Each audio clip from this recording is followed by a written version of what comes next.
Haleluya. Leo nataka kuongea juu ya kitu inaitwa greatness in this kingdom. We are all great. But greatness does not compete with anyone.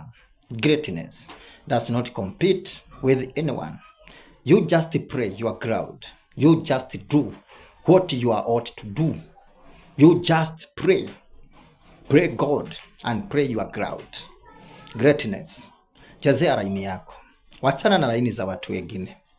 Kama wewe ni nabii, wachana na watu wengine wenye hawatoi unabii. Wewe fanyia kazi hiyo laini yako ya kinabii. Tafuta ingredient, soma vitabu za manabii wakubwa na utakuwa mtu great. Utakuwa nabii mkubwa, utakuwa nabii mkubwa. Kama wewe ni preacher, wachana na watu wengine wenye wahubiri. Juu hiyo si uwanja yako. Wewe kaa kwa uwanja yako. Kaa kwa uwanja yako.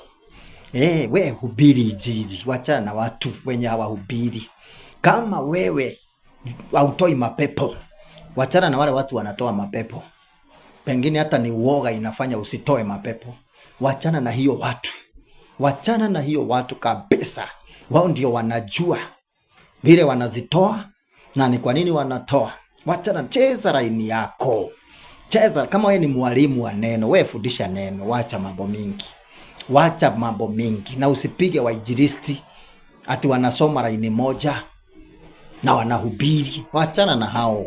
Those are evangelists. Those are evangelists. Na ni lazima wapite hiyo laini. Usipige kama wewe ni mwalimu wa neno. Na kama wewe ni mwinjilisti, usipige walimu ati wanaongea polepole na wanasoma vitabu mingi. Wewe cheza laini yako. Cheza laini yako. Kama wewe ni chairman wa kanisa, we fanya miradi. Wachana na watumishi wa Mungu. Cheza laini yako na wachane na watu, because greatness does not compete with anyone in Jesus.